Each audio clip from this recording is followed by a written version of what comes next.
मोदी जी, आपको news 18 network को ये एक्सक्लूसिव इंटरव्यू देने का बहुत बहुत धन्यवाद। आपने अपने पनिशिंग शेड्यूल से हमारे लिए समय निकाला। इस इंटरव्यू को हम थोड़ा अलग तरीके से करेंगे, कुछ बिग पिक्चर क्वेश्चंस पूछेंगे। शुरुआत में हमारे संग हमारे दो कलीग्स जुड़े हुए हैं, एक महाराष्ट्र के एंकर हैं, दूसरे हमारे कर्नाटका के एडिटर हैं। ये दो स्टेट्स अहम हैं इस चुनाव में, तो हमने सोचा कि थोड़े सवाल वो भी आपसे करेंगे। शुरू करते हैं। पहला सवाल। सबसे पहले तो आपको और आपके सभी दर्शकों को मेरा नमस्कार। और मुझे अच्छा लगा कि आपने अपने साथ कर्नाटका और महाराष्ट्र को भी जोड़ दिया है, तो इस प्रकार से आपने मेरी मदद की है, वरना तीनों को अलग अलग इंटरव्यू देता तो शायद मुझे और ज़्यादा टाइम देना पड़ता। बहुत धन्यवाद, स्वागत है आपका नेटवर्क 18 थैंक यू भैया। पहला सवाल मोदी जी, हम लोग पूरे देश का भ्रमण कर रहे हैं, इधर उधर जा रहे हैं। हम लोग साउथ में थे, बिहार गए और भी महाराष्ट्र में भी थे, तो हर जगह ये देखा गया है कि चाहे विपक्ष से बात करें, चाहे आपके उम्मीदवारों से बात करें, लोग कहते हैं कि जब मोदी जी यहाँ आएंगे तो सब कुछ बदल जाएगा। अभी कुछ नहीं कह सकते, मोदी जी आएंगे तो हो सकता है स्वीप हो जाए, हो सकता है सीट निकल जाए। तो क्या 2024 के इस चुनाव को हम नरेंद्र मोदी पर एक रेफरेंडम की तरह देख सकते हैं, जनमत संग्रह की तरह देख सकते हैं? अब ये तो सारा खेल मीडिया के लोगों का होता है, किस समय किस प्रकार से एनालिसिस करना।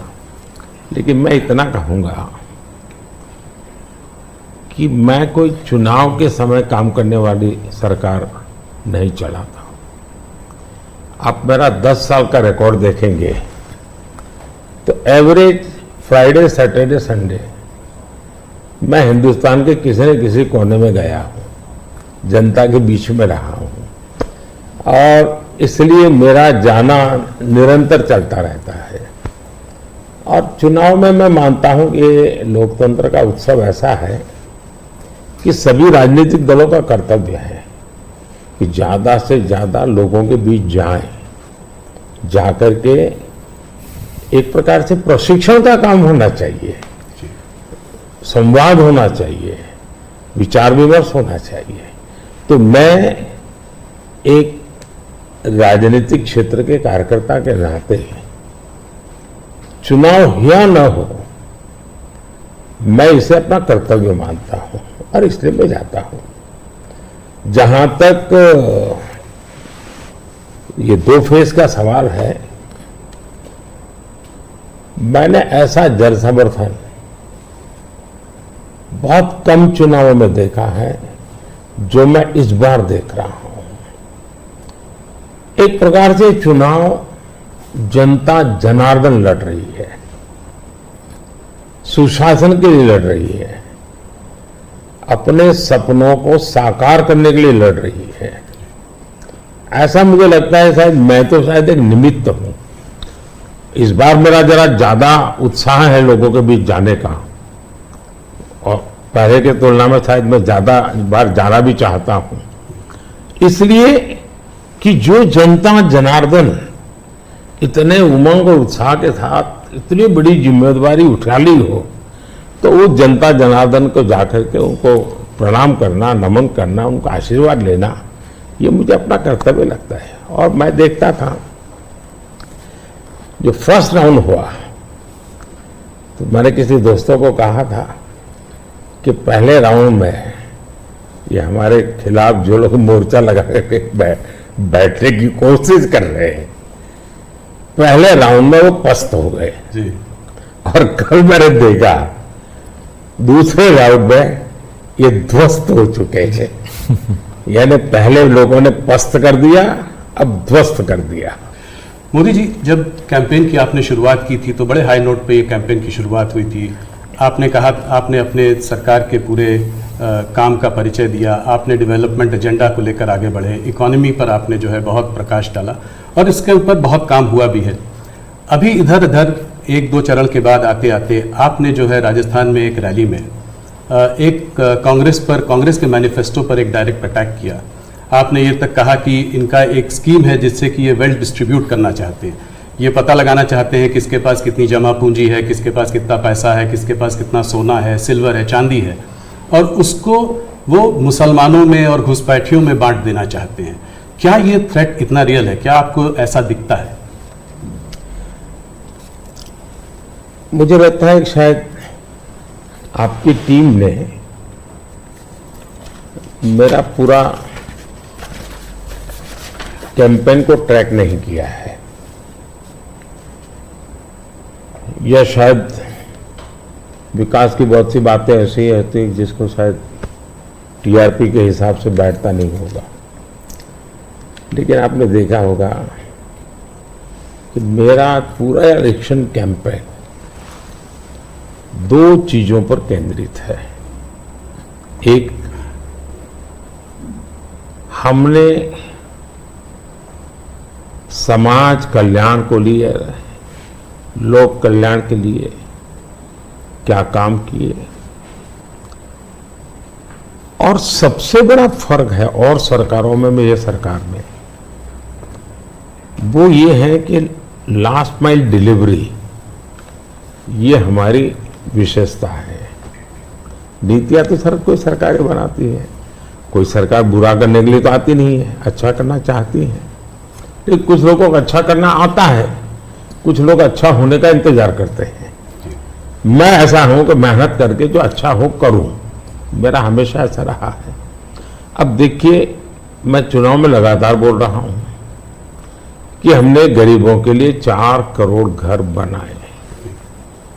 मैं इतना लोगों को कहता हूं कि आप इस चुनाव प्रचार में जाएं तो मेरी मदद करें कि जिसके घर बनाना भी छूट गया हो, हर गांव में एक तो निकलेंगे, उनकी सूची में भेजो, ताकि जैसे ही मेरा तीसरा टर्म शुरू होगा मैं इस काम को आगे बढ़ाना चाहता हूं।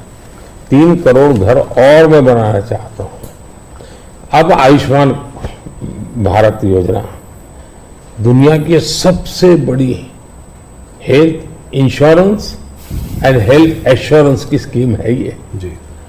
55 करोड़ लोगों को इलाज का भरोसा कि भाई अब आपको मोदी है, मोदी की सरकार है, 5 लाख रुपए तक का खर्च होगा, संभाल लेंगे। इस बार हमने मैनिफेस्टो में कहा है कि किसी भी वर्ग का, किसी भी समाज का, किसी भी बैकग्राउंड का व्यक्ति क्यों न हो, जिस भी परिवार में 70 से ऊपर की आयु के जो भी व्यक्ति होंगे, पुरुष स्त्री सब, उन सबको हम ये 5 लाख रुपए तक मुफ्त इलाज की सुविधा देंगे। इस बार हमने मैनिफेस्टो में ये भी कहा है कि जो आशा वर्कर हैं, आंगनवाड़ी वर्कर हैं, उनको हम इसका बेनिफिट देंगे। ट्रांसजेंडर जितने भी हैं, किसी भी आयु के क्यों न हो, हम उनको ये बेनिफिट देंगे। तो ये बात हम लोगों को बताते हैं। अब आप देखिए जी, हमारे देश में बैंकों का राष्ट्रीयकरण हुआ, ये जो मिलकर जब्त करने के खेल चल रहे हैं ना जी, पहले कर चुके हैं जी। सारी बैंकें प्राइवेट थी, लूट लिया रातों रात, गरीबों के नाम पे लूटा गया। लेकिन हमारे देश की बैंकें खस्ता हाल हो गई। आधे से अधिक आबादी ऐसी थी कि गरीबों के नाम बैंक तो लिया, लेकिन बैंक खाता नहीं था। ये मोदी ने आकर के 52 करोड़ बैंक के खाते खोले, और उसका सबसे बड़ा मैंने फायदा उठाया। खाते खोल करके आंकड़ा नहीं किया मैंने, जनधन, आधार और मोबाइल, इस ट्रिनिटी को लेकर के direct benefit transfer 36 lakh crore रुपए, आंकड़ा बहुत बड़ा होता है जी। 36 लाख करोड़ रुपए डायरेक्ट बेनिफिट ट्रांसफर लोगों के खाते में गए। अगर मैंने बैंक खाते न खोले होते तो इनका बड़ा फाइनेंशियल इंक्लूजन इस दुनिया में, पूरी दुनिया में एक साल में जितने अकाउंट खुलते होंगे ना, उससे ज्यादा काम हमारे देश में हुआ है। जल जीवन मिशन हमारे देश में जी 3-4% घरों में भी घर में नल से जल आता था, वो भी ज्यादातर अर्बन लोकेलिटी में। आज 14 करोड़ ग्रामीण परिवारों को नल से जल पहुंचा है। अब ये सारे काम है, 25 करोड़ लोग गरीबी से बाहर ऐसे ही नहीं आए जी। हमने उनको इतना सशक्त बनाया, और मेरी स्ट्रेटेजी यही है कि हम गरीब को इतनी ताकत दें कि गरीब खुद गरीबी को परास्त करे। और जब गरीब अपने मेहनत से गरीबी को परास्त करता है ना, उसके बाद उसको गरीबी में वापस नहीं जाना, ये संकल्प बन जाता है। और वो देश की शक्ति बन जाता है। आज हमें फायदा है, 25 करोड़ लोग गरीबी से बाहर आए, बहुत बड़ा अचीवमेंट है जी, दुनिया इसकी तारीफ कर रही है जी। और ये एक मॉडल बनेगा जी। ये जो डेवलपिंग कंट्रीज है उनके लिए मॉडल बनेगा जी। अब देखिए 2014 के पहले क्या हाल था। 2014 के पहले आपके सारे मीडिया वाले निकाल दीजिए, फ्रेजाइल फाइव यही हेडलाइन होता था जी। आज जी हम वाइब्रेंट इकोनॉमी बन गए। आईएमएफ ने दुनिया के 150 देशों का समूह, जिसमें चाइना भी है, हिंदुस्तान भी है, जिसको हम कहें कि एक डेवलपिंग कंट्रीज है या जो इमर्जिंग इकोनॉमी वाले देश है, ऐसा का एक समूह का उनको क्लासिफाई करके उन्होंने उसका एनालिसिस किया। बड़ा इंटरेस्टिंग है, यानी एक प्रकार से ये इंडिया का पीयर ग्रुप हम कह सकते हैं। अब देखिए क्या एनालिसिस है।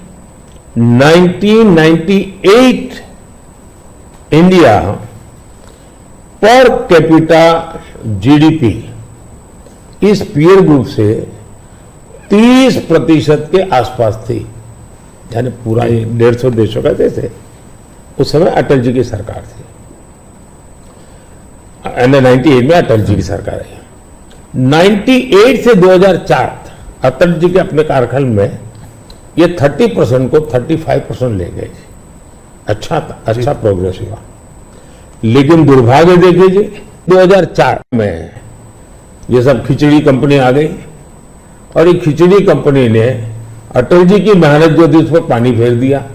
35% को 30 पर ले आ गए वो लोग। यानी इन सारी कंट्रीज ने भारत से ज्यादा अच्छा परफॉर्म किया और हमने बुरा किया। यूपीए की सरकार में भारत डेवलपिंग वर्ल्ड की अपेक्षा और गरीब हो गया। हमसे गरीब थे वो भी हमसे आगे निकल गए। लेकिन 2014 में हमारे सरकार बनने के बाद 2019 तक में आपको खुशी होगी, हम 30 पर से 37 पे पहुंचा दिया और 24 तक मैं जब पहुंचा हूं ये मामला 42% पहुंच गया है। यानी 30 छोड़ा था, हम 42 ले और ये हाईएस्ट है जी। यानी हमारी इनकम दुनिया के और देशों की अपेक्षा बहुत तेजी से बढ़ी है। अगर आप 10 साल के कालखंड में इन्फ्लेशन को भी ले, जो महंगाई की इतनी चर्चा करते हैं ना, तो ये 10 साल सबसे कम इन्फ्लेशन वाला कालखंड रहा है। ये मैं इतना सारा जो कहता हूं और हकीकत के आधार पर कहता हूं, कठोर परिश्रम करने के बाद अचीव किया है जी। पूरी सरकार को मोबिलाइज किया है और लक्ष्य को पार करने के लिए जी जान से जुड़ गए हैं। उसके बावजूद भी मोदी क्या कहता है, मोदी तो कहता है ये तो ट्रेलर है, मुझे तो और आगे जाना है और नई नई आकांक्षाएं और मैं बहुत तेजी से बढ़ना चाहता हूं देश को लेकर के। और कांग्रेस का जहां तक मैनिफेस्टो है, कोई मुझे बताए क्या चुनाव के अंदर पॉलिटिकल पार्टियों के मैनिफेस्टो ये कोई शोपीस के लिए होते हैं क्या? सचमुच में तो मीडिया का काम है कि हर एक पॉलिटिकल पार्टी के मैनिफेस्टो की बारीकी से जांच पड़ताल करें। मैं इंतजार कर रहा था कि मीडिया करे। पहले दिन मैंने एक कमेंट तो कर दिया था जी। मैं कोई आज कर नहीं रहा जी। कि भाई मुझे मैनिफेस्टो देख करके लगता है कि इस पर पूरी तरह मुस्लिम लीग की छाप है। तो मुझे लगा कि मीडिया चौंक जाएगा, जो एनालिसिस करने वाले चौंक जाएंगे, लेकिन पता नहीं अब उनकी व्यस्तता कुछ और है। मैनिफेस्टो में उनकी तरफ से जो परोसा गया उतना ही गुड़ी उछालते रहे। फिर मुझे लगता भी ये तो इकोसिस्टम का बड़ा मिलीबग लगता है। अब मुझे सच्चाई लेकर जाना पड़ेगा। मैंने काफी 10 दिन इंतजार किया कि देश इस मैनिफेस्टो में जो बुराइयां हैं उसको कोई न कोई, क्योंकि निष्पक्ष तरीके से आता है तो अच्छा है, आखिरकार मुझे मजबूरन ये सच्चाइयां लेकर के आनी पड़ी। आप देखिए साहब, अब उनके एक महाशय ने अमेरिका में इंटरव्यू दे दिया, जी, इनहेरिटेंस टैक्स। तो इनहेरिटेंस टैक्स की बात ले आए, 55% टैक्स आपकी प्रॉपर्टी। अब मैं विकास और विरासत की बात कर रहा हूं, ये विरासत को लूटने की बात करते हैं। तो मैं और वेल रिडिस्ट्रीब्यूशन की बात करते हैं, और उनके आज तक का इतिहास है, वो करेंगे क्या? तो फिर मेरी जिम्मेवारी, मेरी रिस्पॉन्सिबिलिटी है कि मैं देशवासियों को बताऊं कि भाई ये इस दिशा में ले जा रहे हैं। अब आप तय कीजिए, जाना नहीं जाना जनता जनार्दन का हक है, लेकिन मेरा दायित्व बनता है कि तथ्य के आधार पर, तर्क के आधार पर, उनकी हकीकतों के आधार पर मुझे बताना चाहिए, वो मैं बता रहा हूं। सैम पिट्रोडा जी ने जो है इनहेरिटेंस टैक्स की बात की, जो हम लोगों की जमा पूंजी है, जब हम अपने लोग पूरा बचाते हैं अपने फैमिली के लिए, जब हम उसको अपने आने वाली जनरेशन को देंगे तो उस पर भी टैक्स लगेगा, और ये टैक्स बहुत बड़ा टैक्स हो सकता है। तो क्या आप कहेंगे कि बीजेपी अगर आएगी तो इस टैक्स को कभी नहीं लागू करेगी?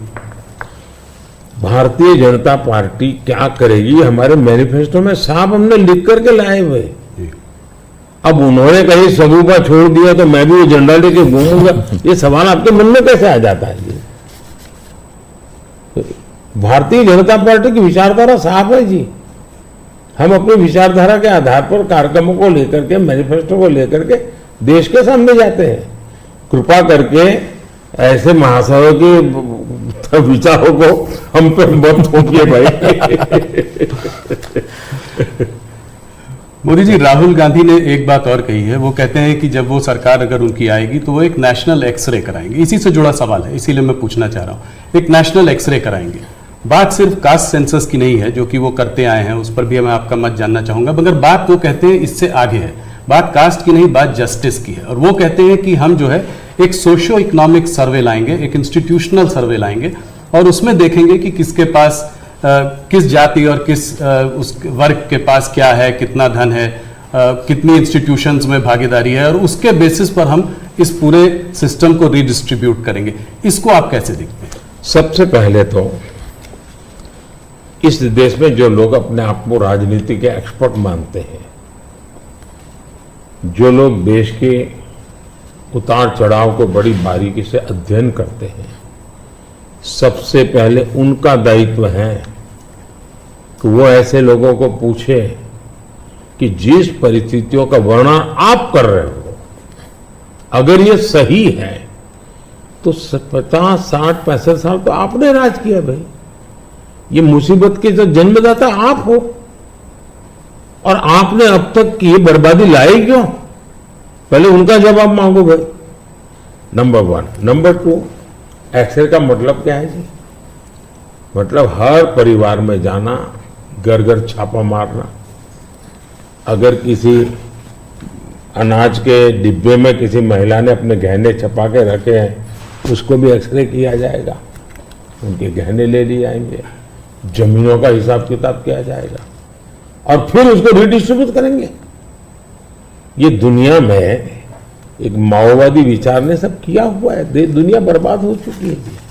ये पूरी तरह अर्बन नक्सल उस सोच का सीधा सीधा प्रकटीकरण है, और इसलिए मैनिफेस्टो आने के 10 दिन तक बाद भी ये जो जमात आए दिन लिखापट्टी करती है ना, वो चुप रही, उनके प्रोटेक्शन में चुप रही है। तब मिलके मेरी जिम्मेवारी बन जाती है कि देश को जगाना कि भाई देखिए आपको लूटने की ये तरकीब हो रही है।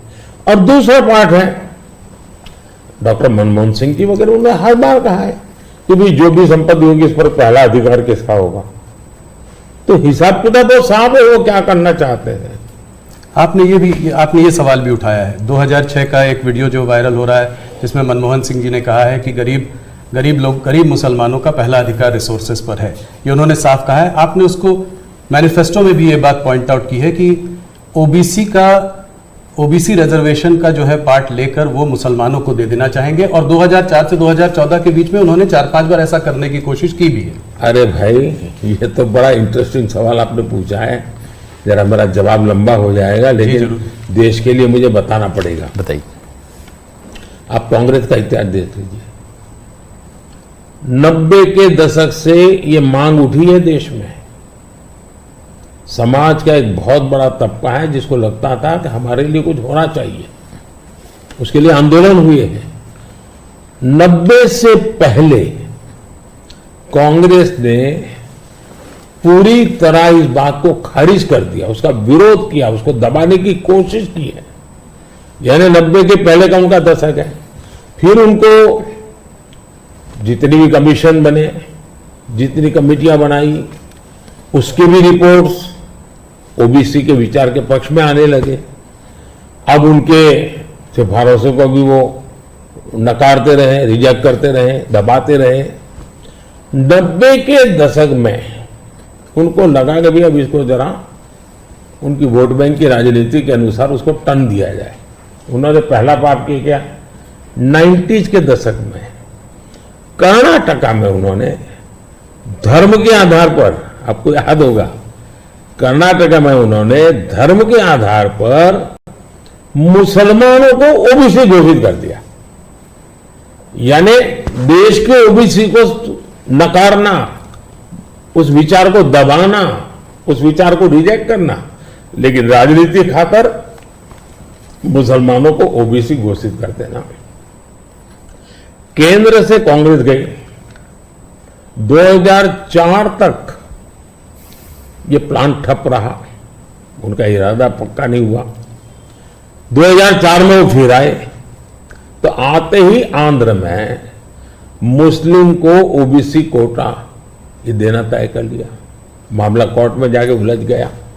अब ओबीसी के 27% जो आरक्षण में मिला हुआ है, भारत के संसद ने दिया है, संविधान के मूलभूत भावना के प्रकाश में दिया है। 27% शहद लगाने की उन्होंने तैयारी कर दी, डाका डालने की कोशिश की। 2006 में नेशनल डेवलपमेंट काउंसिल की मीटिंग हुई थी, एनडीसी की। मनमोहन जी ने बयान पर बहुत बड़ा हंगामा हो गया। 2 साल कांग्रेस पूरी चुप रही। 2009 के घोषणा पत्र में फिर से इसका जिक्र किया। 2011 में कैबिनेट नोट है इसका, 2011 के कैबिनेट नोट में ओबीसी के 27% हिस्सा डाका डाल करके उसमें से मुसलमानों को दे देना उन्होंने तय किया जी। 2012 यूपी चुनाव में भी उन्होंने इसकी एक असफल कोशिश की, फायदा नहीं हुआ। 2012 आंध्र हाईकोर्ट ने इसको रिजेक्ट कर दिया, रद्द कर दिया, कानूनी जजमेंट आ गया। एससी में गए, सुप्रीम कोर्ट में गए, वहां भी उनको कोई रिलीफ नहीं मिला। 2014 के घोषणा पत्र में भी धर्म के आधार पर आरक्षण की बात कही है, जबकि हिंदुस्तान का संविधान जब बना तब तो कोई आरएसएस वाले, बीजेपी वाले संविधान सभा में नहीं थे। बाबा साहब आम्बेडकर जैसे लोग बैठे थे, पंडित नेहरू जैसे बैठे थे, सरदार वल्लभ भाई बैठे थे, देश के कई महापुरुष बैठे थे। उन सब ने लंबे चिंतन के बाद तय किया था कि भारत जैसे देश में धर्म के आधार पर आरक्षण नहीं दिया जा सकता। 2024 के चुनाव में आप देख रहे हैं उनका मैनिफेस्टो, और मैंने कहा इस पर पूरी तरह मुस्लिम लीग की छाप है, यानी मुस्लिम लीगी नीतियां उन्होंने अपनाना शुरू किया। अब ये जो उन्होंने स्थितियां बनाई हैं, मुझे बताइए कि देश के लोगों को ये जिस प्रकार से संविधान की धज्जियां उड़ा रहे हैं, जिस प्रकार से लोग बाबा साहब आम्बेडकर को अपमानित करते हैं, एससी एसटी के आरक्षण पर भी खतरा, तलवार लटका देते हैं, ओबीसी का तो जीना मुश्किल कर देंगे। क्या मुझे देश की जनता को प्रशिक्षित करना चाहिए कि नहीं करना चाहिए? मैं सभी जो भी विद्वान लोग हैं, जो कलम के धनी हैं, जो निष्पक्ष हैं, उनका ये दायित्व बनता है कि ऐसे समय देश को वो एजुकेट करें, सही चीजें बताएं। कांग्रेस का कहना है कि उन्होंने ऐसा स्पेसिफिकली नहीं बोला है, जो कि उन्होंने मैनिफेस्टो में बोला है। उसमें लिखा है कि इनकरेज और असिस्ट करेंगे स्टूडेंट्स को बिलोंगिंग टू द माइनॉरिटीज। उन्होंने ये कहा है कि will ensure minorities receive there fair share of opportunities, ये बोला है। तो इसको आप कैसे पढ़ते हैं, मतलब उनके मैनिफेस्टो को? मुझे पकड़ने की जरूरत नहीं, मैंने 1990 से आपको हिसाब दिया भाई जी। 1990 का हिसाब देखोगे, उसके बाद आप क्या कहोगे मुझे? अब मुझे उसमें एनालिसिस करने की जरूरत ही नहीं पड़ती जी। आपको 1990 से लेकर के डॉक्टर मनमोहन सिंह जी के 2009 के बयान तक और सारी चीजों को एक टेबल पर लेकर के देखोगे तो आप बिल्कुल इसमें से क्या निकालोगे भाई? मैं नहीं निकाल रहा हूं जी। हर एक को यही निकालना पड़ेगा भी, हाँ मतलब कि एक करके यहां जाएंगे वो। और ये जो भागीदारी की बात करते हैं इंस्टीट्यूशंस में कि जजेस ओबीसी नहीं है, मीडिया में ओबीसी का रिप्रेजेंटेशन कम है, इसको आप कैसे देखते हैं? अब मुझे बताइए, जो 2014 में हम आए, हमने ऐसी कोई नीति बनाई है क्या जो जिसके कारण किसी को रुकावट हो जाए? तो ये उनके पाप है, उनके पापों को देश भुगत रहा है। अगर उन्होंने सच्चे अर्थ में सेकुलरिज्म किया होता, सच्चे अर्थ में सामाजिक न्याय किया होता, वोट बैंक की राजनीति न की होती, तो ये उनको आज इस प्रकार से झूठे कागजों को लेकर के घूमना नहीं पड़ता। जी। मुझे विश्वास है कि 10 साल से मैं जो कर रहा हूं, स्थिति ऐसी आएगी कि जितनी बातें हैं उनका जवाब हम ही देंगे, कर करके देंगे, हर एक को योग्य न्याय देंगे। आज हमारे पहले देश के राष्ट्रपति आदिवासी कैसे बनी हुई? हमारी सोच के कारण बनी। हमें 3 बार राष्ट्रपति बनाने का मौका आया, एक बार अटल जी के समय, 2 बार मेरे समय। पहली बार हमने किसको बनाया?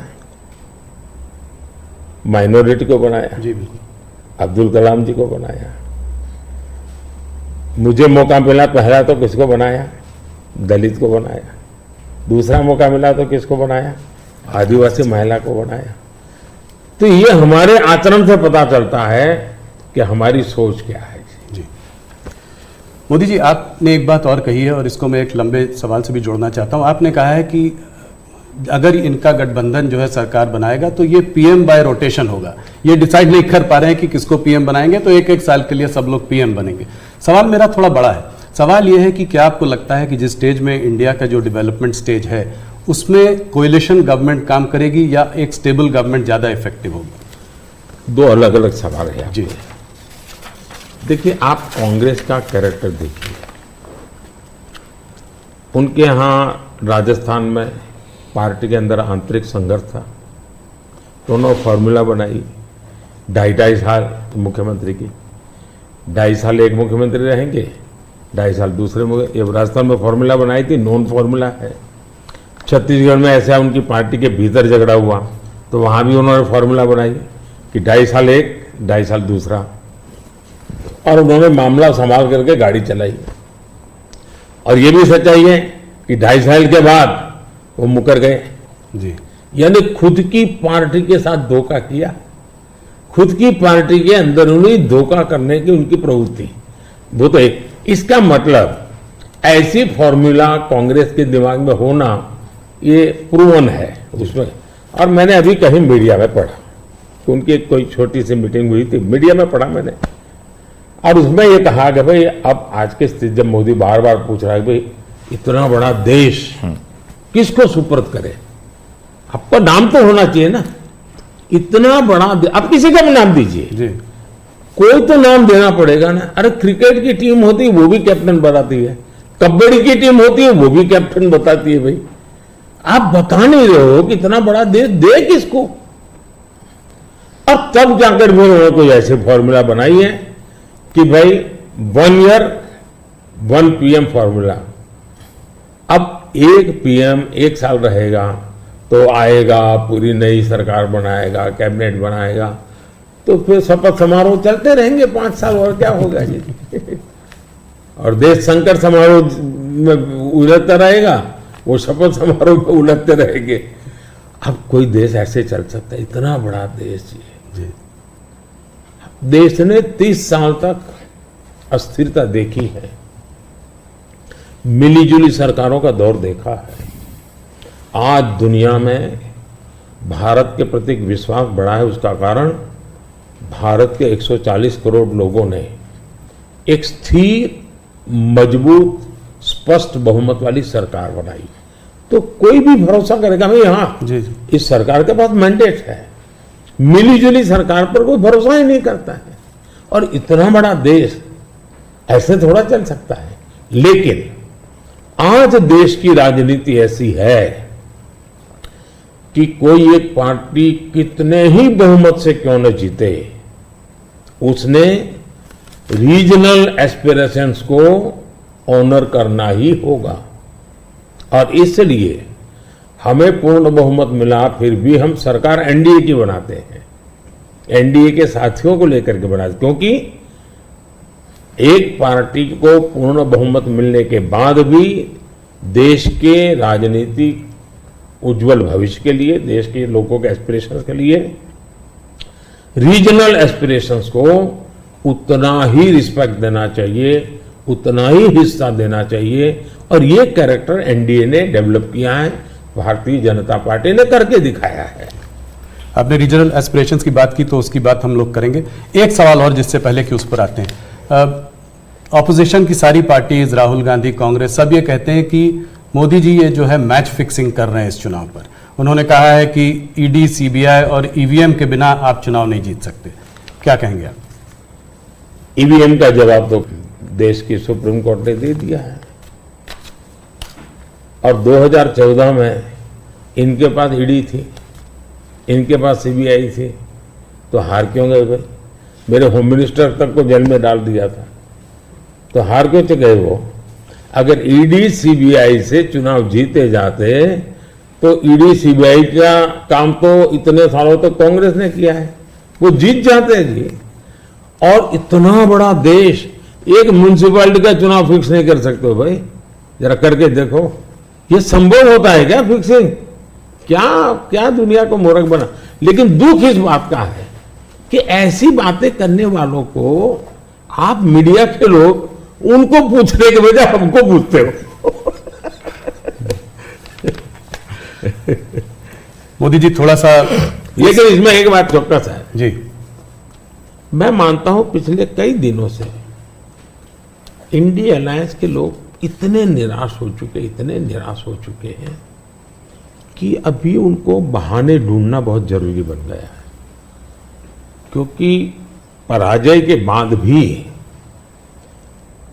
लोगों के सामने जाने के लिए उनको इसलिए मैं समझता हूं शायद वो अभी से ये सारे तर्क ढूंढ रहे हैं कि पराजय के तर्क क्या होंगे, शायद उसी की उनकी इंटरनल एक्सरसाइज है ये।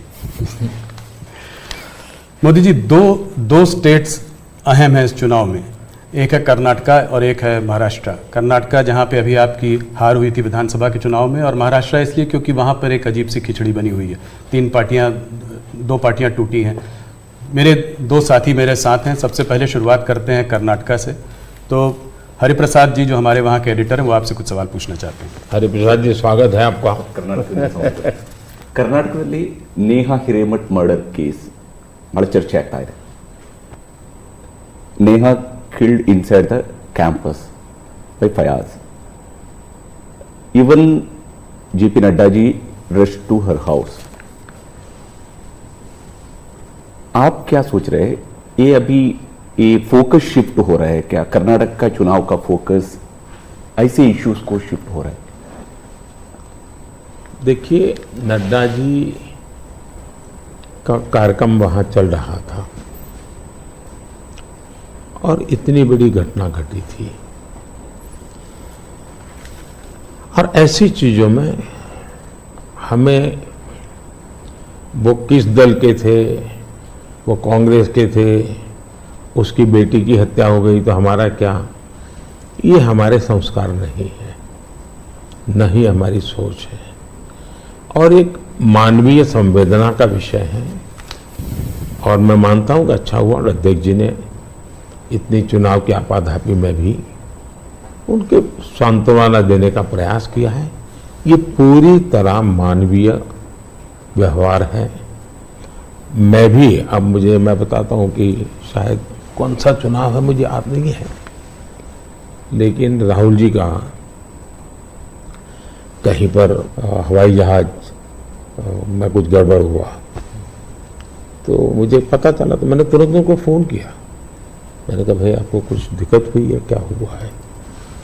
ये हमारा कर्तव्य बनता है। मैं गुजरात का मुख्यमंत्री था और दमन में मैडम सोनिया जी, फिर हमारे अहमद पटेल साहब, वो सारे लोग, उनका हेलीकॉप्टर एकदम से क्रैश कर गया।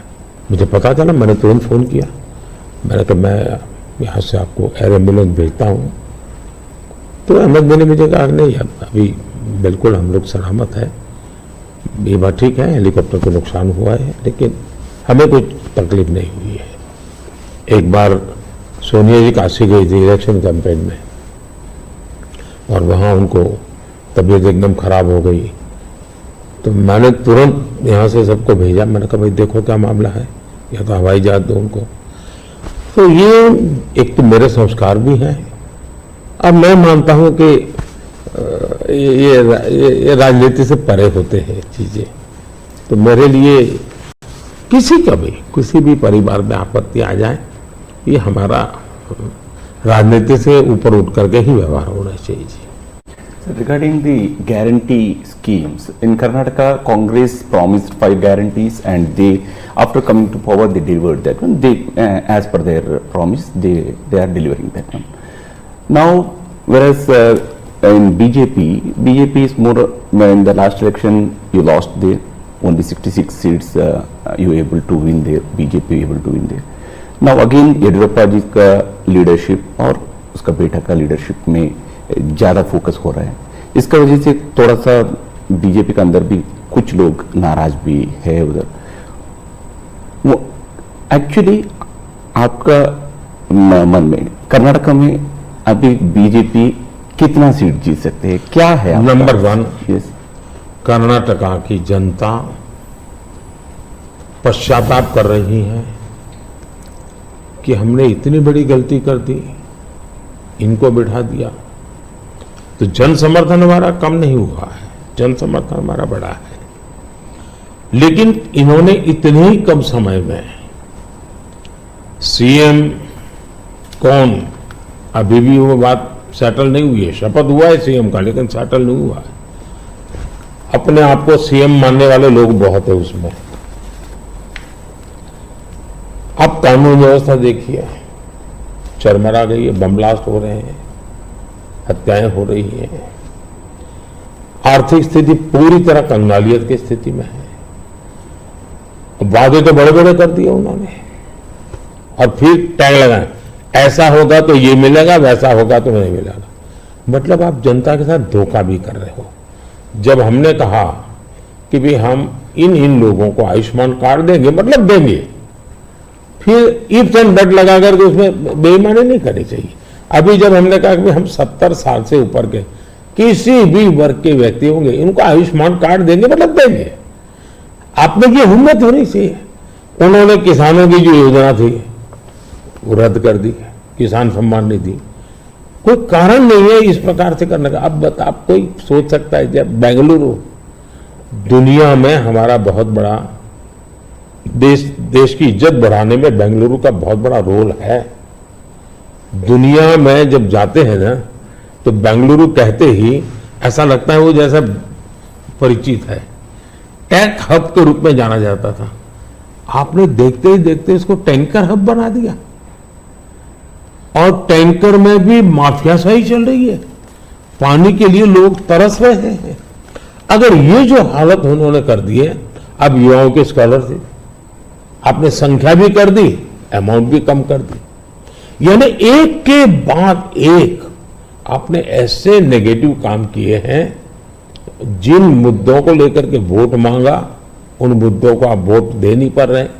अच्छा, डेप्यूटी सीएम वो अपने भाई के लिए वोट मांग रहे हैं और वो खुद सीएम बन सके इसलिए सब खेल खेल रहे हैं। वो सीएम से हटे इसके लिए भी खेल खेले जा रहे हैं।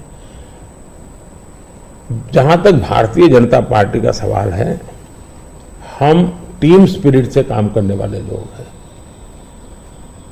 भले मेरी टीम ने मोदी को आगे किया, लेकिन मेरी पूरी टीम काम कर रही है जी।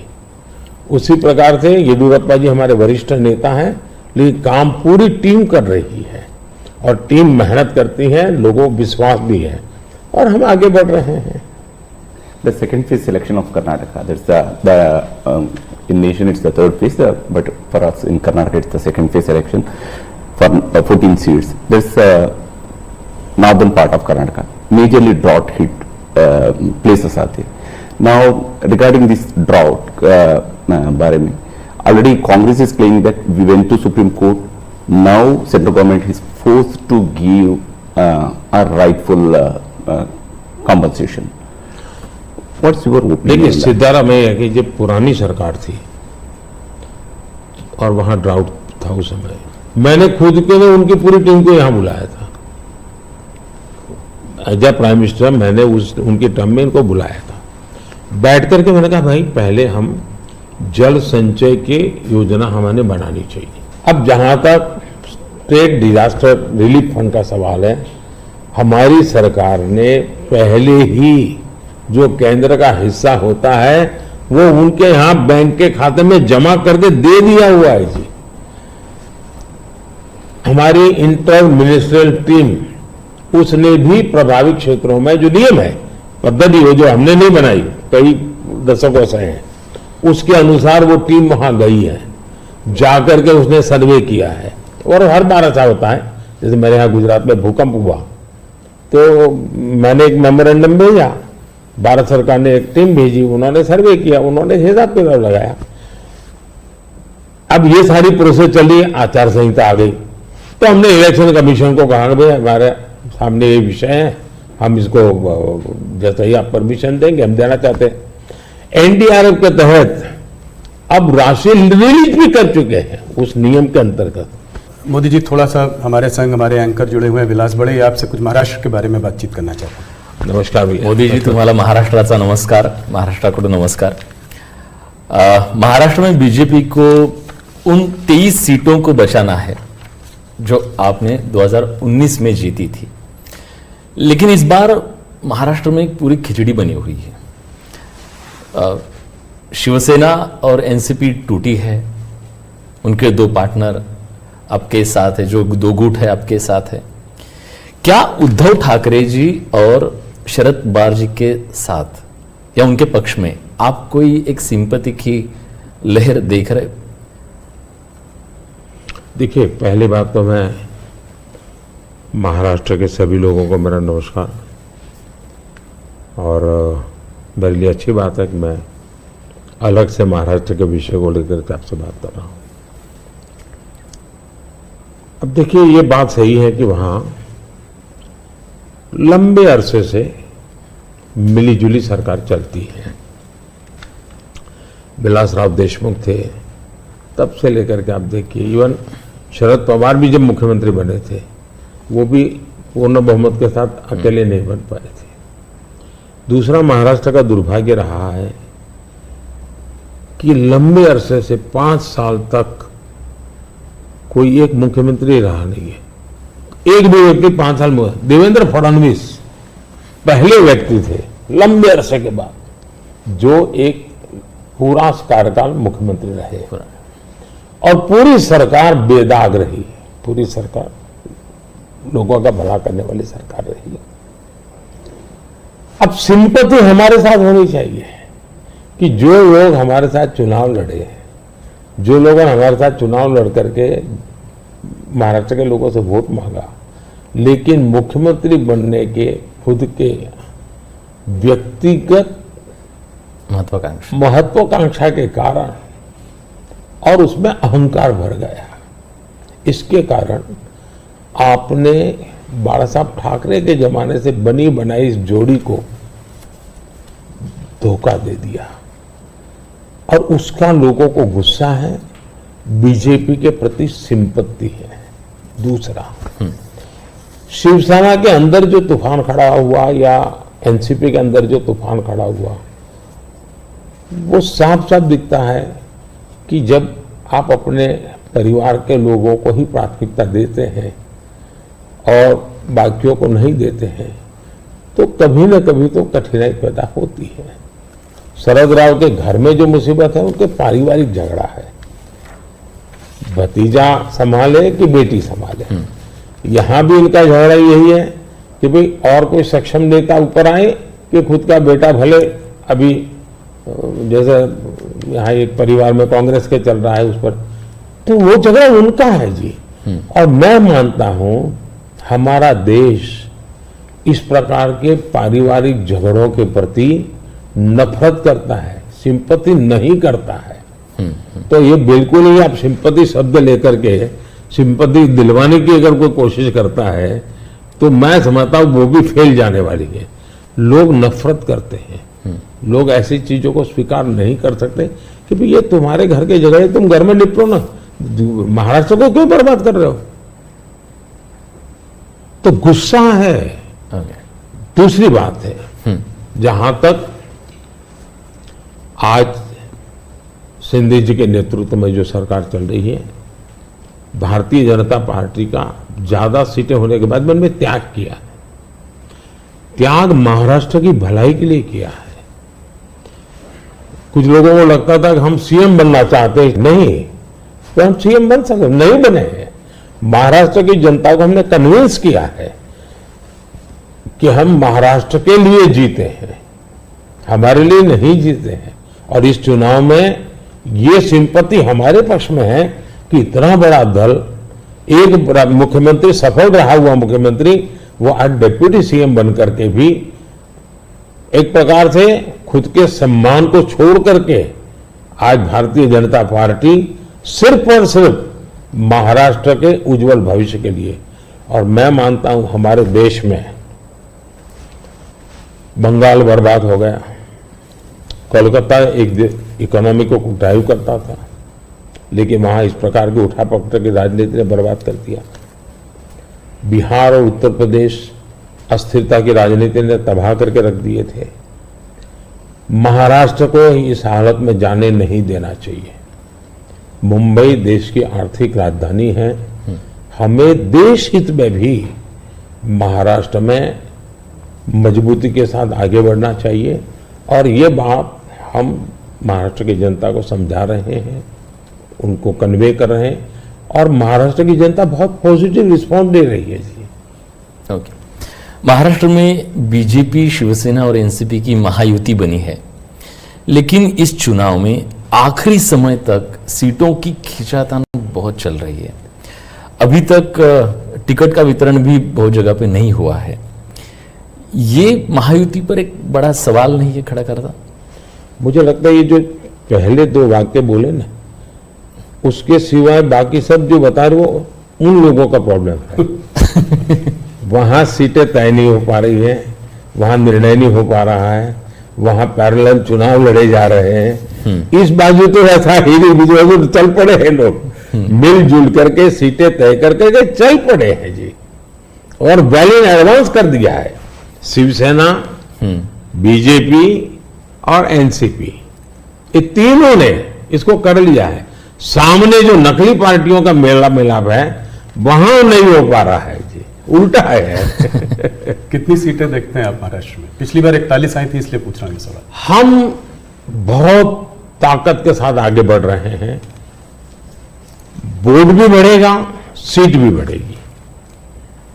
सर, 2017 में आप ही की सरकार ने शरद पवार जी को पद्म विभूषण दिया था, जो देश का सेकेंड हाईएस्ट सिविलियन ऑनर है।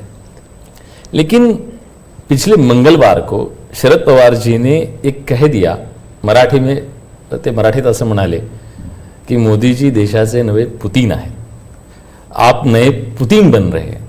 आप इस कमेंट को कैसे देखते हैं? मैं उनका आदर करता हूं, आज भी करता हूं। हाँ। और मैं मानता हूं सार्वजनिक जीवन में लंबे अरसे तक जिन जिन लोगों ने काम किया है वो हमारे साथ रहे न रहे, हमारे विरोध में रहे, वो अलग बात है। इसका मतलब ये हुआ कि जिसके अंदर वो पुतिन को देखते हैं उसकी सरकार से अवार्ड लेकर के वो गर्व कर रहे हैं। ये तो बहुत बड़ा कॉन्ट्राडिक्शन है भाई। लेकिन वो गर्व कर रहे हैं। जहां तक मेरी पार्टी की सोच और व्यक्तिगत रूप से मेरी सोच। अब देखिए, हमने भारत रत्न दिया तो किसको दिया? प्रणब मुखर्जी, नरसिम्हा राव, चौधरी चरण सिंह जी, कर्पूरी ठाकुर, और इस देश में किसी ने क्वेश्चन नहीं किया कि मोदी जी अब इनको क्यों भारत रत्न दे रहे हैं। सबको लगता हाँ यार ये ड्यू था, डिजर्व था। किस दल के थे? हमारे खिलाफ ढेर सारी बातें उन्होंने बताई हुई ऐसे लोग हैं, लेकिन निर्णय उसके आधार पर नहीं होता है। आप पद्म पुरस्कार देखिए, मुलायम सिंह जी, असम के तरुण गोगोई जी, पीए सांगमा जी, जमीर जी, एसएम कृष्णा जी, आप देखिए जी, सारे लोग हैं दूसरी पार्टियों के हैं, हमने उनको पद्म दिया। हम पद्म देते हैं उनको अपने अपने क्षेत्र में जो उनका योगदान है, देश के लिए जो भी उन्होंने किया है, ये देश का दायित्व है। अवार्ड देश का है, दल का नहीं है जी। ये मोदी की पर्सनल प्रॉपर्टी नहीं है, ये भारतीय जनता पार्टी का उस पर कॉपीराइट नहीं है जी। तो मैंने पूरा पद्म पुरस्कार, तो मैं मानता हूं कभी अगर आप स्टोरी चलाएं, मीडिया के लोग इंटरेस्ट करें, भारत में पद्म पुरस्कार को कैसे परिवर्तित किया गया, कैसे पद्म पुरस्कार एक प्रकार के सच्चे अर्थ में सम्मान बना दिया, इतना बड़ा काम उन्होंने किया है। अगर तारीफ होनी चाहिए तो इस बात की होनी चाहिए कि भाई आप बहुत बड़े सोच वाले लोग हैं कि आप ऐसे ऐसे निर्णय करते हैं।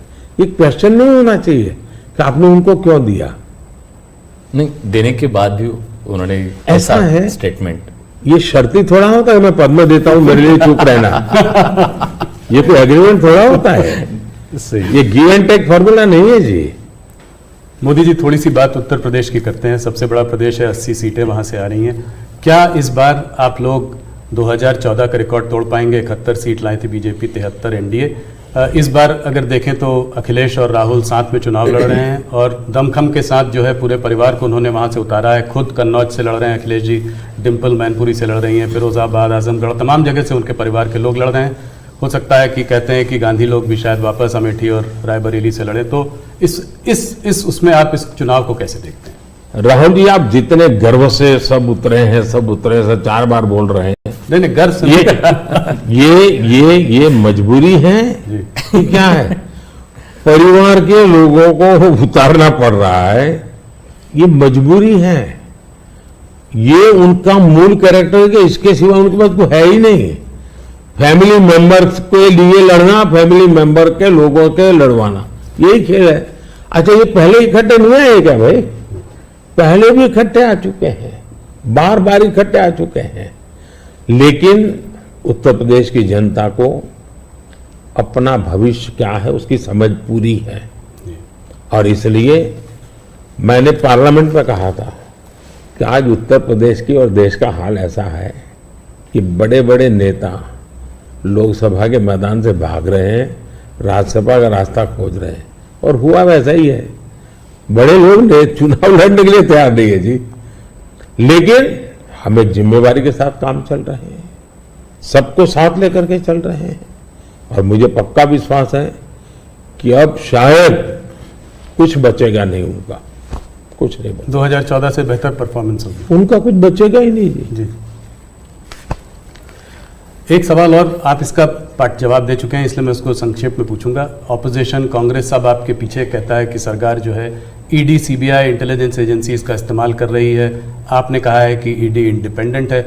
सिर्फ एक सवाल यह है कि ऐसा देखा गया है कि 25 नेता का एक एनालिसिस एक न्यूज़पेपर ने की थी कि 25 नेता जब ऑपोजिशन पार्टी से बीजेपी की तरफ आ गए तो उसमें से 23 लोगों के ऊपर से जो है इस तरह के केसेस को या तो ठंडे बस्ते में डाल दिया गया या ड्रॉप कर दिया गया। इस बारे में पहली बात है, एक भी केस ड्रॉप नहीं किया गया है। जो अदालत कहेगी वही होगा, हम कोई निर्णय लेंगे, ये स्वतंत्र है। दूसरी बात है, पॉलिटिकल लीडरशिप के केस कितने हैं भाई?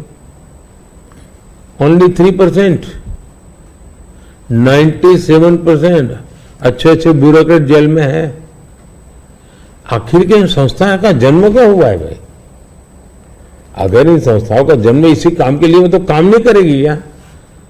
और अदालत इतनी बड़ी है जी, किसी को जमानत नहीं दे रही है अदालत, तो अदालत देती होगी ना भाई। और भ्रष्टाचार के मामले में हम कम से कम उसको लाइट न ले जी। सचमुच में देश में चर्चा होनी चाहिए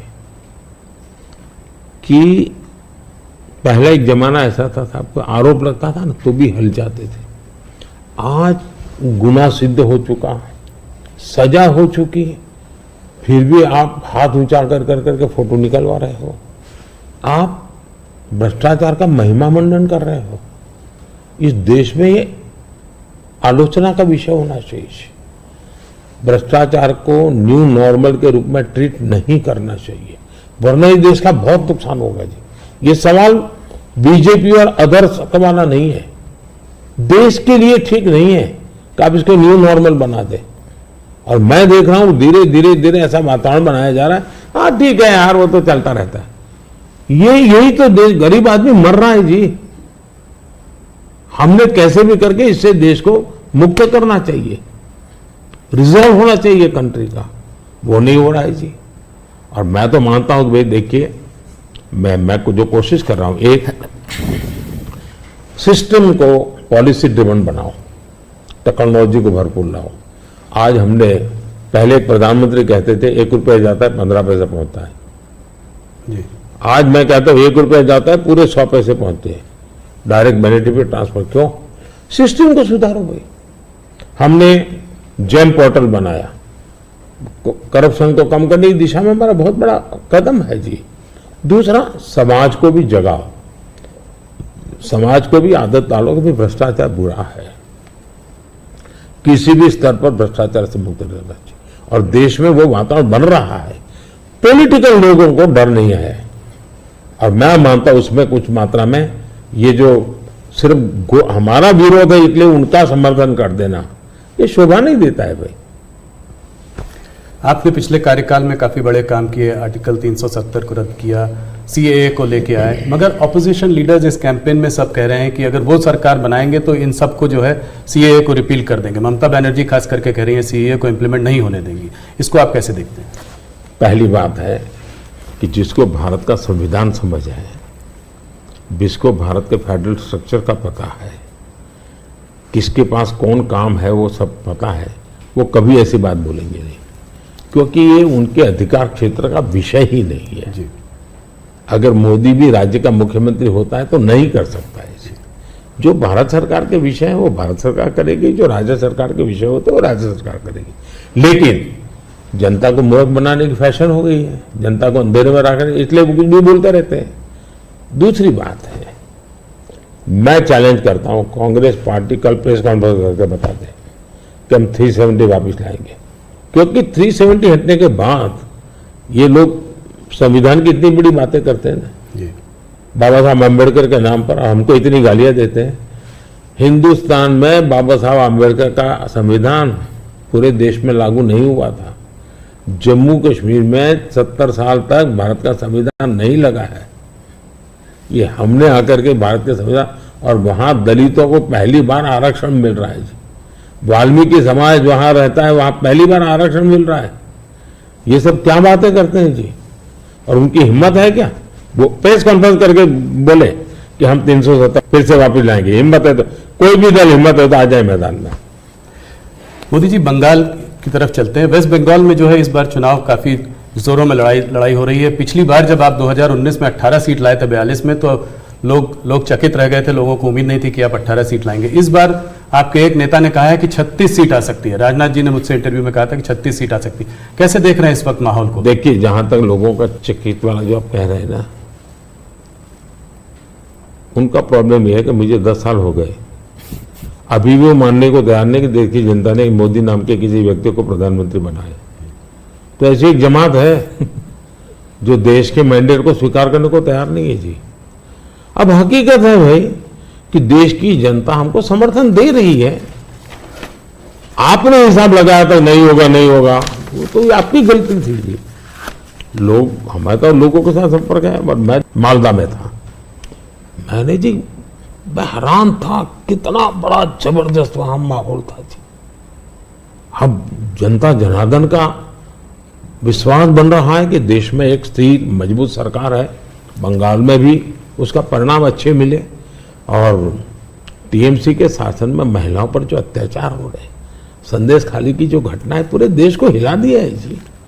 और उसका गुस्सा निकलना ही निकलना है। मतदान आखिर जनता के पास तो मताधिकार है, उससे से अपना गुस्सा निकालेंगे जी। तो गुस्सा निकलना है, बहुत स्वाभाविक है।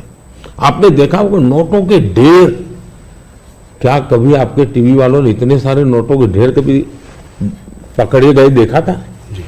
पिछले कुछ सालों में आप लगातार 50 करोड़ के ढेर, 300 करोड़ के ढेर, 250 करोड़ के ढेर, 200 करोड़ के ढेर, देश चौंक गया है जी। आप कितना इसको दबाने की कोशिश करो, लेकिन देश के दिल दिमाग में स्थिर हो चुका है कि लूटने वाले लोग हैं। तो इस बार जीत और बड़ी होगी। बिल्कुल क्लीन स्वीप कर रहे हैं। उड़ीसा को कैसे देखते हैं? उड़ीसा में आपने जो है बीजेडी का साथ छोड़ा। भारतीय जनता पार्टी वहां अलग रही है।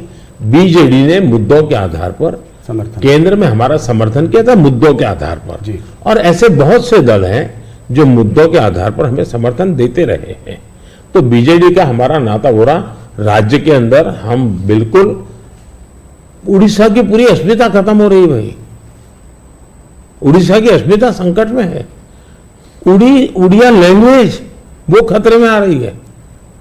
और मैं नहीं मानता कि उड़िया के लोग अब ये लंबे अरसे तक इसको सहन कर सके। इतने संसाधन है जी।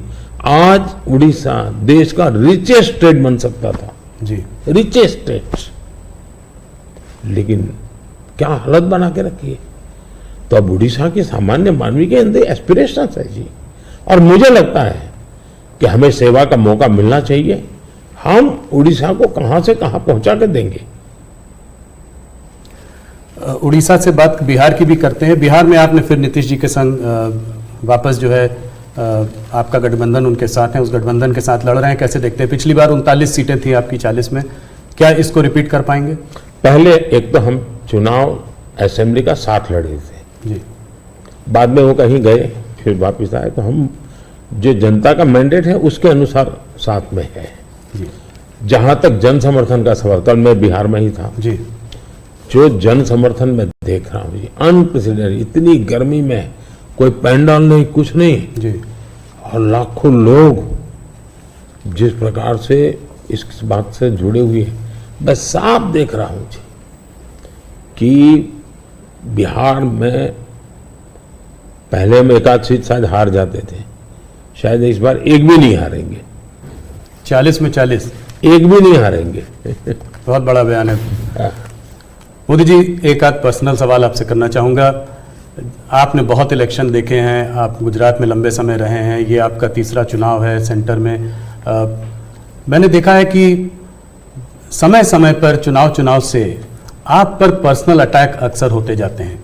कहीं पे कभी बोला जाता है मोदी को गोली मार दो, कभी बोला जाता है सर फोड़ दो। अभी हाल फिलहाल में राहुल गांधी ने भी आप पर आपको कुछ ऐसे शब्द बोले हैं जो कि पर्सनल अटैक के तौर पर उनको भी देखा जा सकता है। ये ऐसा मोदी के साथ क्यों होता है?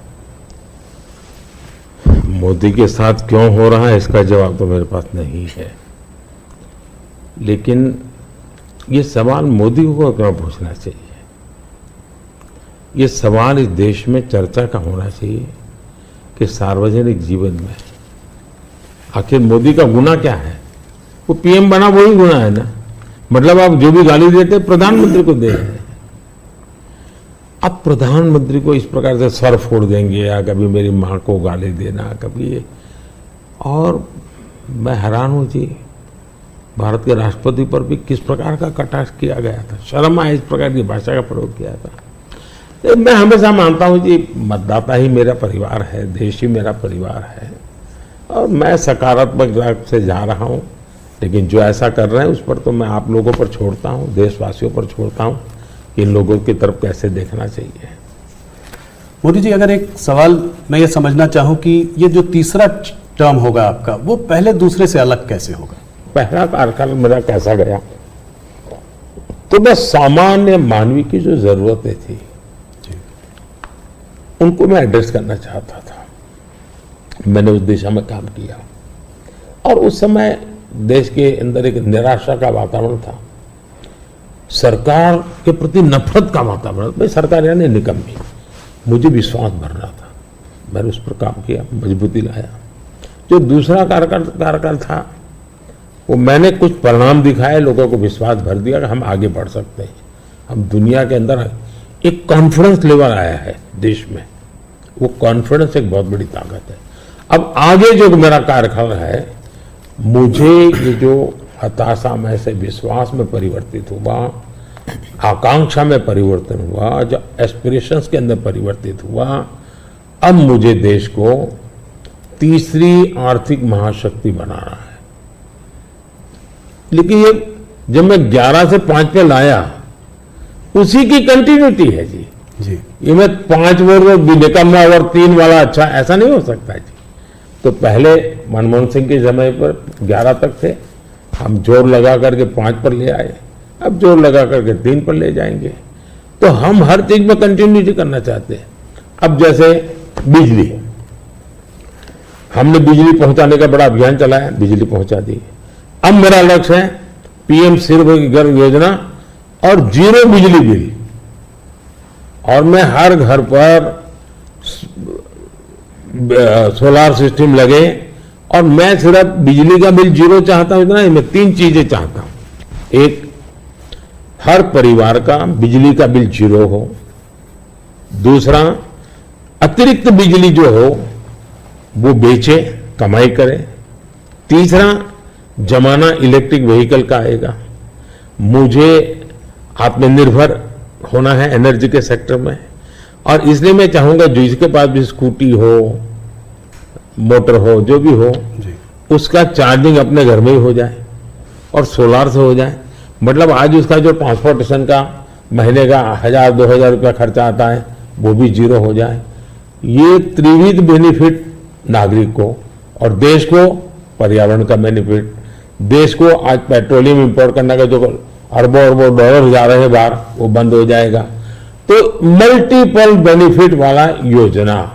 अब जैसे स्टार्टअप हब, मैन्युफैक्चरिंग हब बनाना है, मुझे इनोवेशन हब बनाना है, यानी मैं एक बिल्कुल नए एरिया पर देश को ले जाना चाहता हूं, और बड़े कॉन्फिडेंस का, और विजन मेरा क्लियर है, मुझे कोई दुविधा नहीं। मेरे पास बताया है नेक्स्ट 100 डेज में, 4 जून के बाद 100 डेज में मुझे क्या काम करना है, अभी से मेरे पास क्लियर है।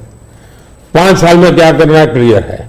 2047 में विकसित भारत बने, क्लियर है। इसलिए मैं कहता हूं 24/7 फॉर 2047, ये मेरा मिजाज है। इस पर अलग से एक चर्चा करनी पड़ेगी आपको हमारे ग्रुप के साथ। आज विलास मुझसे सुबह एक सवाल पूछ रहे थे, मैंने कहा आप मोदी जी से खुद ही पूछना डायरेक्ट। आपने आपकी पूरी यात्रा में बहुत सारी कठिनाई का सामना किया है। ऐसी हालत में भी आप टफ डिसीजन लेते हैं, ये कैसा कर पाते हैं? देखिए, मैं टफ डिसीजन वगैरह नहीं लेता हूँ, मैं सही डिसीजन लेता हूँ। कोई टफ डिसीजन होता नहीं, सही होते हैं। किसी को टफ लगे, किसी को ना लगे, ऐसा हो सकता है। लेकिन फिर भी मैं सोचता हूं कि ये सब कैसे होता है। जैसा अचरज आपको होता है, मुझे भी होता है कि मोदी ये कैसे करता है। फिर मैं सोचता हूं नहीं, शायद परमात्मा ने ही मुझे इस काम के लिए भेजा हुआ है। मुझसे जो कुछ भी है वो कोई ईश्वरीय शक्ति करवा रही है, और वो ईश्वरीय शक्ति, ईश्वरीय प्रेरणा से मैं करता रहता हूँ। ये कोई परमात्मा की देन है, परमात्मा ने मुझसे कुछ काम लेना तय किया है, किसी पर्पज के लिए परमात्मा ने मुझे भेजा है। और इसलिए मैं ये जो बाकी तूफान चल रहा है उससे बहुत परे रहता हूँ। लेकिन इस तूफान में शांत कैसे रहते हैं? नहीं, मैं उससे परे रहता हूँ। मुझे शायद परमात्मा ने यही राह दिखाई है कि तुम उन चीज़ों में मत उलझो, तुझे कोई बड़ा काम करना है, तुम अपने काम में लगे रहो। तो परमात्मा का निर्देश है, परमात्मा की इच्छा है, परमात्मा की योजना है, और शायद ये उसी का मैं एक निमित्त हूँ, कुछ नहीं हूँ। इसी से जुड़ा सवाल था कि आपको हम लोग देखते हैं, हमको आपका शेड्यूल मिलता है, आप इतना ट्रैवल कर रहे हैं, दिन में 5, 4, 6 रैली, वो भी कोई इस प्रदेश में तो कोई दूसरे प्रदेश में। तो इस सब में आप फिट कैसे रहते हैं? कौन सी ऐसी शक्ति है जो आपको ये दृढ़ संकल्प दे रही है आगे बढ़ने का? पहली बात तो मैंने कहा ना कि ये मैं नहीं कर रहा हूँ, ये ईश्वर ने तय किया हुआ है। ईश्वर ने मुझे शायद इसी काम के लिए भेजा है, क्योंकि मैं जिस परिवार में पैदा हुआ हूँ जी, मेरी माँ ने कुछ पढ़ी लिखी नहीं थी, उसे स्कूल नहीं देखा था, मेरा कोई पॉलिटिकल बैकग्राउंड नहीं है, और इतना बड़ा देश, इतना काम ईश्वर नहीं करेगा तो कौन करेगा जी। और मेरे लिए दो ईश्वर हैं, एक जिसको हम देख नहीं पाते हैं, और दूसरे वो जो जनता जनार्दन है। मैं जनता जनार्दन को भी ईश्वर का ही रूप मानता हूँ, और दूसरा परमात्मा के प्रति मेरी अपार श्रद्धा है। शायद परमात्मा ने मुझे इस काम के लिए भेजा है, जनता जनार्दन ने आशीर्वाद दिया है, शक्ति दी है। जहां तक मैं काम क्यों कर पाता हूं, मैं मेरे लिए जीता नहीं हूं, न मैं मेरे लिए जन्मा हूं। तो मेरे मन में हमेशा रहता है कि मुझे जितना समय मिला है उसका पल पल मैं देश के काम आऊं। जहां तक मैं दौड़ता था, मैं मानता लोकतंत्र एक बहुत बड़ा उत्सव है, फेस्टिवल है जी। ये जनता जनार्दन के दर्शन करने का अवसर है जी। हमें मौका लेना चाहिए, जितना जनता जनार्दन के दर्शन कर सकते करना चाहिए। लोकतंत्र का एक उत्सव है जिसमें संवाद होना चाहिए जितना ज्यादा। तो मैं इसको एक, वैसे हम घर में कोई बड़ी पूजा करते हैं ना, कैसे इन्वॉल्व होते हैं, मेरे लिए पूजा का समय है। मेरे 140 करोड़ देवता, उनकी मैं पूजा कर रहा हूं, उस भाव से मैं चलता हूं, लगा रहता हूं उनमें, वो खप जाता हूं और थकता नहीं हूं, भगवान को देख के आता हूं। मोदी जी बहुत बहुत धन्यवाद आपका, आपने अपने समय, इतना समय निकाला। आपके नारे की तरह इस बार हमारा भी एक नारा है, अगली बार सिर्फ न्यूज़ 18 पर आर पार। बहुत बहुत धन्यवाद, आपने हम लोगों को समय दिया। चलिए, बहुत बहुत धन्यवाद। धन्यवाद सगळ्यांना माझे नमस्कार। सगळ्या महाराष्ट्रातल्या जनतेला